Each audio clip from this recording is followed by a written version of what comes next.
국민의힘 대선 주자인 윤석열 전 검찰총장을 둘러싼 고발 사주 의혹이 대선 전국의 초대형 변수로 떠올랐습니다. 윤 전 총장은 전면 부인했지만 여야 없이 진상규명을 촉구하는 목소리가 쏟아져 나오고 있습니다. 박석영 기자가 보도합니다.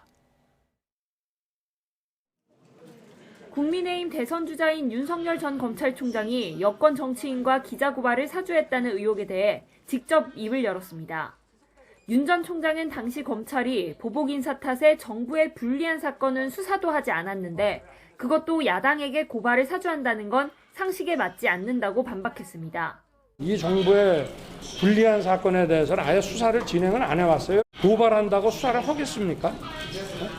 그러니까 그런 거를 사주한다는 자체가 상식에 안 맞는 것이죠. 고발을 할 필요가 없는 사안입니다. 그거 해서 뭐 하게요? 사주했다면 고발을 했어야 하지 않느냐면서 과거 검언유착 의혹도 무죄가 난 것을 언급하며 격앙된 모습을 보이기도 했습니다. 하지만 민주당 대선 주자들은 검찰 사유화를 넘어선 정치 공작으로 볼 수밖에 없다며 비판 수위를 한층 끌어올렸습니다.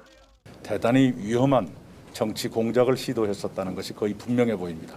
용납할 수 없는 일입니다. 당시에 윤석열 검찰과 야당을 한 몸으로 봐도 무방한 것이죠. 이것은 정말 있을 수 없는 일을 저질렀다고 봅니다.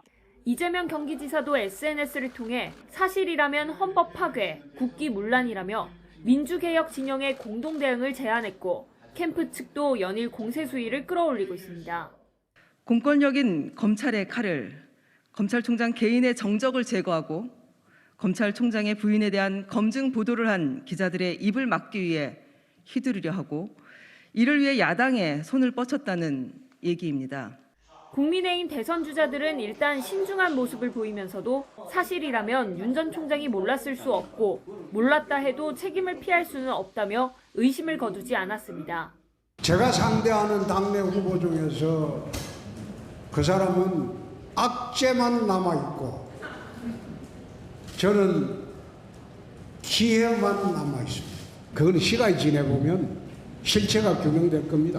사실이라면 그거는 제가 보기에는 검찰총장이 그걸 모르는 상태에서 검찰의 중간 간부들이 그렇게 할 수가 있었겠냐 싶은 그런 생각이 들어서 지시했거나 묵인했다면 이는 검찰이 정치적 중립성을 심각하게 훼손한 것입니다. 설사 몰랐다 하더라도 지휘 책임으로부터 자유로울 수는 없을 것입니다. 경선 한복판에서 불거진 대형 돌발 변수에 여당 주자는 물론 야당 주자들까지 공격 태세를 취하면서 고발 사주 의혹이 대선 전국을 흔들고 있습니다. YTN 박석영입니다.